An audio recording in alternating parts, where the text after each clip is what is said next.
कि भोरही से जो हथ बटिया कि भैले गाध बेरिए माई आ कहाँ बेलमले रथवा राहुल कि भैले अतना देरिए माई हो कि खड़ा बानी लेके कब से गंगा जी के पनिया हो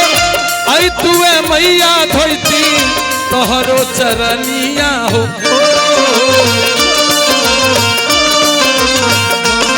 खड़ा बानी लेके कब से गंगा जी के पनिया हो आई तुए मैया धोती तोहरो चरनिया हो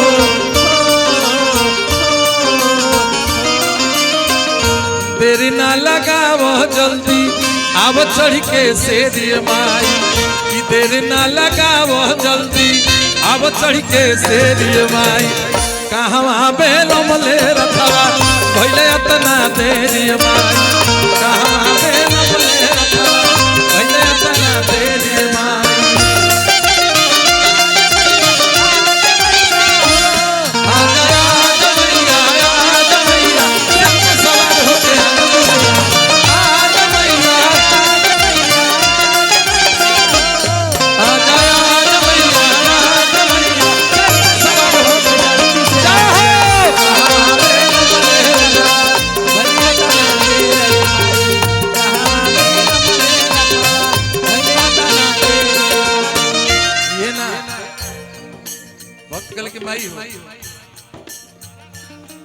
बहुत बहुत आशीर्वाद।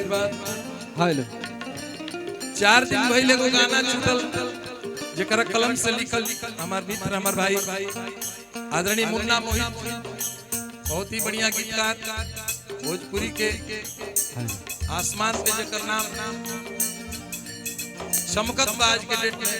परसों एगो गाना रिलीज भइल किया बंद करके वो गाना के अपार सफलता के बाद हम भाई के बहुत बहुत बधाई देते हैं। स्वागत बा बंदन अभिनंदन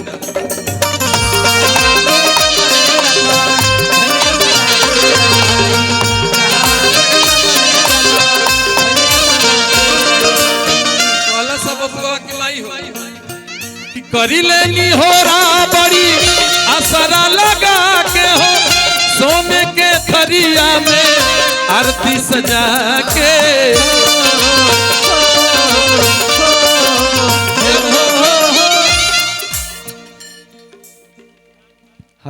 अतना जिम्मेवार लड़का हम बहुत कम देखले बनी। हम पूरा कलाकार लोग जाई रहला का मंच पे बैठ के प्रोग्राम बजावे कराला हम फेरा में रहनी कि कलाकार लोग पहले खा ली लोग बहुत बड़ जगह भंडारा दू जगह चलत हटे अकेले इंसान कि पूरा कलाकार लोग के अपना जिम्मेवारी पर खाना खिया के मंच तक पहुंचौले है। भाई के दिल से बहुत बहुत धन्यवाद बा स्वागत बा। सैकड़ों लोग बाटे लेकिन अपन जिम्मेवारी के एहसास जेकरा प्रति होला आ निवेदन करत हैं थप्पड़ी बजा के हाथ केहू नहीं खेनु ले आइल एगो आन्हर आदमी मंदिर में जात रहे सुन लेबे के बा काहे से कि बुरबको आदमी कब बढ़िया बात कहेला आ जितना YouTube वाला भाई वालों ई बात जरूर रिकॉर्ड करियो लोग तो लोग हमेशा रील पर बनाते हैं बात के एगो आन्हर आदमी मंदिर में जात रहे आ बड़ी धक्का लाग रहे आंखिया वाला लोग ठेउनिया से ठेल दे गोड़वा दाब दे लेकिन आगे जाए ना दे सो करके तो कहे कि आंखी बंद करके भैया चल जाए दो हमरा के एक आदमी किसी आइल कॉलेज के तेका जइबे रे तेका देखबे हो जा तोरा आंखी बा हां कॉलेज के भैया भले हम कुछ ना देखो ई दोसर बात बा लेकिन जेकरा खातिर जात नहीं उ त हमरा के देख ले कि हम कैसन बानी। हां सही बात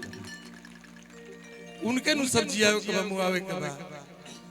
आंख तारा के उहे दले बड़े हमारो आंखिया उहे ले ले बड़े एही से लइका ओकर से तनी मीठा मीठा थपरी बजाए कि करी लेनी होरा बड़ी असदा सोने के थरिया में आरती सजा के करी लेनी होरा बड़ी कतना बढ़िया बात बा हिंदी में कहनु तो ही बतिया के कहत कि आग्रह कइनी है अंग्रेजी में वही बतिया के कहब त लोग तनी स्टैंडर्ड म्यूजिक रिक्वेस्ट कइले है आ भोजपुरी में कि करी लेनी होरा बड़ी असरा लगा के हो सोने के थरिया में आरती सजा के हो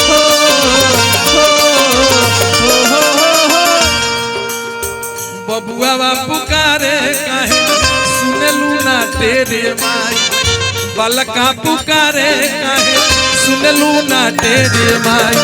कहवा बेलमले रथवा भइले अतना तेरे माई कहवा बेलमले रथवा भइले अतना तेरे माई बहुत बहुत आशीर्वाद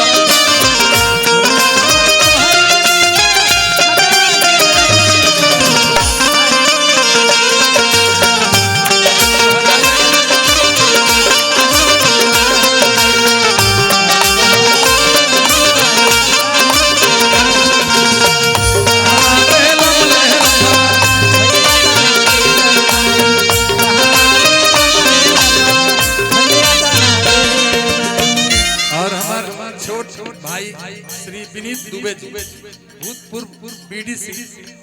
बड़का राजपुर कला छोट भाई बहुत बहुत धन्यवाद कि आप इतना समय निकाल के बाबा के आशीर्वाद सदैव आपके ऊपर बनल है। बहुत कलश की माई हो कि पुतवा कुपूत होला माई ना कुमाई हो राजू के होखे जनी तीह जग हसाई हो हमार भगिना नीतीश लखिया और बहुत ही बढ़िया चैनल चलेला जेकर हम गीत गौले वाली और आगे भी आप सबके सुनने के मिली बहुत बढ़िया बढ़िया गीत आदरणीय बबुआ के तरफ से बहुत बहुत सम्मान बा स्वागत बा माई हो कि पुतवा कुपूत होला माई ना कुमाई हो राजू के होखे जनी दीह जग हसाई हो सुरेंद्र संतोष पे तनिकी नजरिया दो फिर माई सुरेंद्र संतोष पे तनिकी बहुत ही बढ़िया हमारे बड़ भाई उपस्थित बड़े भैया का हम सम्मान करते हैं आदरणीय श्री संजय ओझा जे अपनाम उपनाम निपढ़ लगावल जे सबसे ज्यादा पढ़ल अपने आप के निपढ़ बतावल भैया के सम्मान करते हैं कहाँ है अर की संजय मुना पर तनिकी नजरिया तो फेरी माई कहवा बेलमले रथवा भइले तना तेरे माई कहवा बेलमले रथवा भइले तना तेरे माई हो रही से जो हथ बटिया भइले गाथा तेरे माई कहवा बेलमले रथवा भइले तना तेरे माई कहवा बेलमले रथवा भइले एक बार फिर से बोलिए सांचे दरबार की जय हो शेरों वाली मैया की जय हो साउंड वाले भैया से निवेदन